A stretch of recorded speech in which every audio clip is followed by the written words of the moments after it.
Great to be with you today. We're talking about something that's near and dear to my heart, and specifically because of the context with which we live. So before we get into today's topic, I want to talk about our context. In our Western society, we really have two guardrails, if you will. On one hand, it's a capitalistic or it's a cash-based society. We're not bartering as much. We're not trading services or goods or even products or services as much with one another. We are purchasing them typically. Now, there's still some barter that goes on, but as a general rule, typically across the board, it is a cash-based society. The other side of that is a time-based society. We're very much time management. And so today what we want to talk about is the time and energy mastery. And this is near and dear to my heart, mainly because of what we hear so often is time management, as if that's so important. And I'm not anti-time management necessarily, but what's more important than time management is actually energy management. For instance, what good is it if you show up to a meeting 10 a.m., in fact, you're 3 minutes early, and you're there, you've got everything ready, and yet you have zero energy. You're not fully present, your mind is elsewhere, your body is exhausted, you've got low blood sugar, you're not well hydrated, so on and so forth. It really comes down to energy management that is more important than time management, if you will. So the two guardrails of cash and time, the beauty of this is ultimately the one thing that is a common denominator between all of us is what? Time. It doesn't matter if you're the Queen of England or you're me and anyone in between, we have the same amount of time. Additionally, it doesn't matter if you're a silver spoon or you are barely scraping by, we have the same amount of time. And so what we want to think through today is a process, especially for you new leaders that are in executive roles or it's your first time as a senior decision maker. How do you no longer just have energy management for yourself, but rather how do you engage and guide your team, your employees, your coworkers, your colleagues? Now, today in particular, the context is cash-based society, time-based society. Now, what we want to make sure that we're really highlighting is the practicality of it's not your job to just show up and do anything anymore. You were in these, let's call it action leadership roles previously where you're the technician, you're the one doing the tasks, so on and so forth. When in reality, now you're in a role where it's more of thought leadership, where you have foresight, you're thinking ahead, you're communicating, you're writing things. Your thoughts are what are impelling others to action. And so today is really about this time and energy management, specifically through the lens of how you're engaging and guiding others. So we need a process that doesn't just allow you to show up. I don't necessarily know that you need something like this for yourself, but rather the reason this is going to be so potent or so powerful is because you're going to have a process for others. And that's what we want you to be able to do, is have a plug and play process that allows you to get the most out of others and have fun in the process. And that's what our aim is. So think of today as two sides of the same coin. And remember, there's no shortcuts. However, there are ways to accelerate your effectiveness and efficiency, and that's exactly what we're talking about today. So let's look at the head side of the coin. Now this right here, this first three phases is really a focus on getting the right things done. So this is a quick shout out to David Allen, who wrote Getting Things Done back in the day, and to Jocko Willink and Leif Babin, who wrote a great book called Extreme Ownership. I am pairing together concepts that they have both talked about respectively, even though they wrote their books decades apart. Conceptually, I'm taking the best of both worlds and I'm putting it in a process that has been very effective and efficient for me, and now we're sharing that with you. So, head side of the coin. Let's look at everything you have to do, and let's call it responsibilities.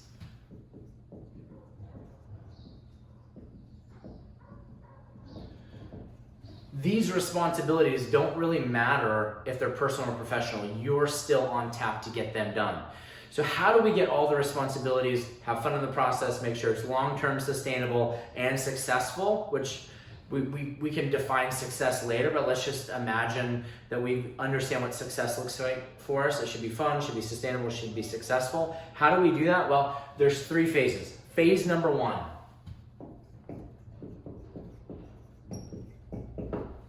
Organize. Now, again, I tipped I gave us a focal point as we open with this. My aim is going to be really emphasizing the time component of our current context. And so let's look at this from the standpoint of what we all have from a weekly basis.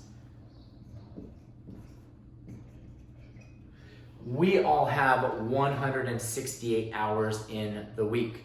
And so if we start to look at our time in context of 168 hours in the week, well then that begins to help us start to think through the next phase. So once I've organized personally and professionally, once I've organized my workload, once I've organized my team, once I've organized my people, once I've organized processes and so on and so forth, then I get to move on to the next phase. And after organize is then, oops.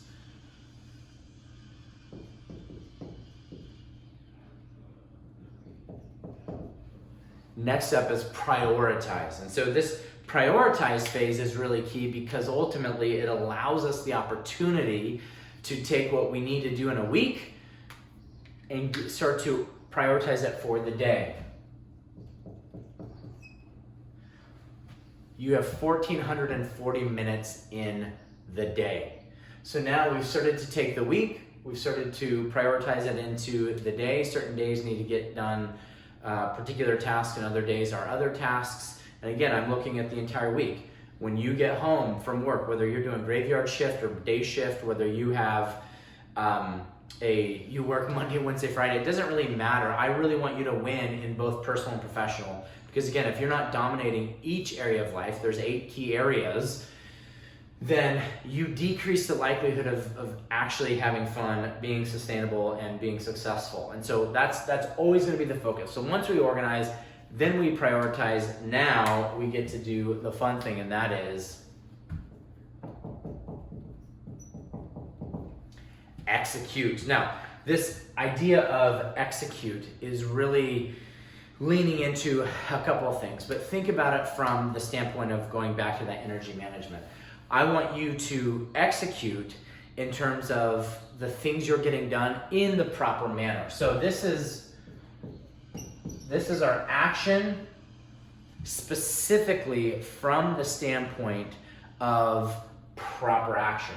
But this action in a lot of ways ties back up to our 1,440 minutes in the day, which ties back up to our 168 hours in the week. So this action is a byproduct of what we have contextually for the week. And again, weeks will vary, but a couple of exercises that will go along with this is we regularly start with, let's create an ideal week. And by the way, it's not just about priorities and execution, but it's as well people. Who is it that you're responsible for? So organize the 168 hours in the week, or the year, or the quarter, or the month, but let's give some sort of framework, then start to think through the day, and then that allows you to execute on repeat. Now, once we do this, we're emphasizing this right here, and that is this notion.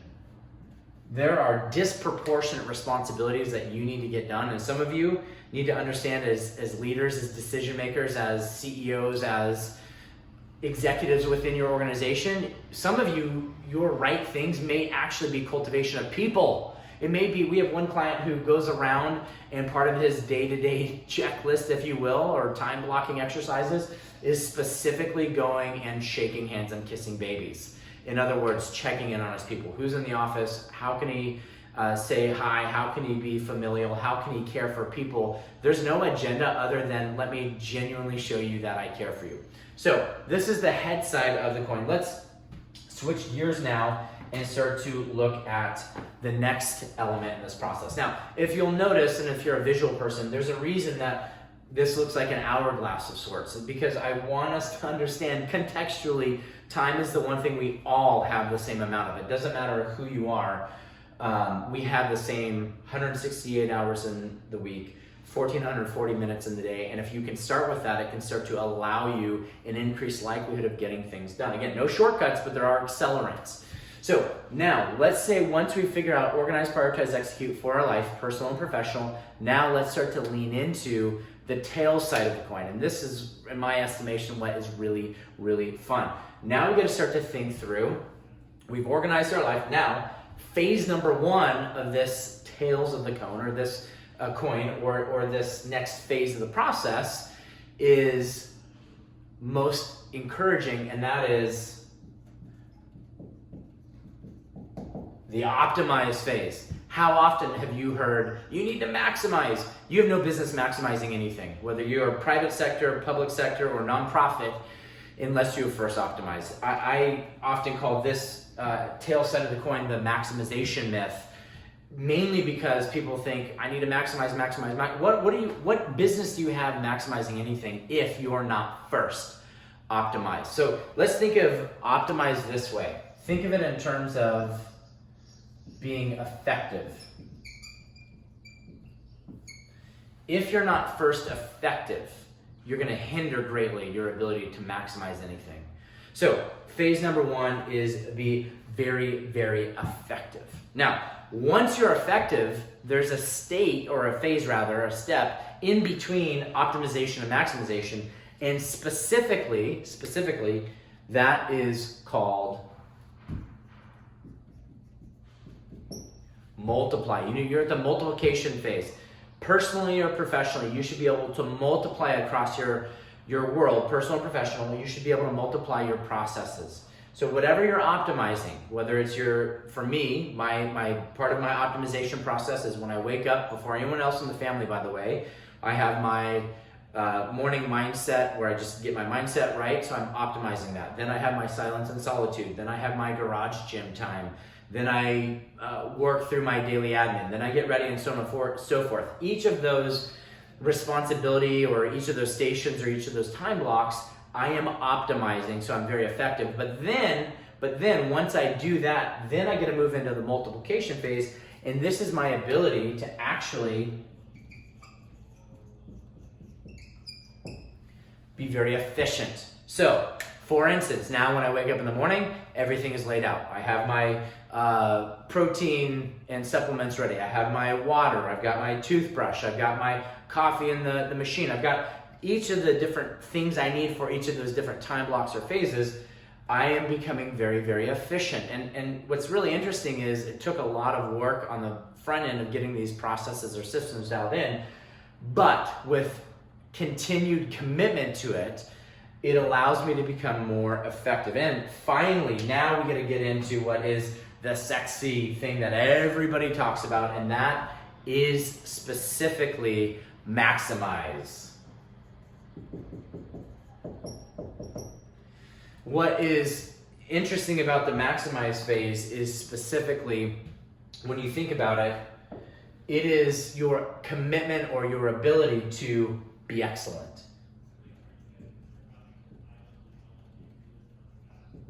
So in many regard, all we're doing is we are tying, much like this process, this is reverse engineered from this, very similar thing. My excellence is a byproduct of my efficiency, and my efficiency is a byproduct of being effective.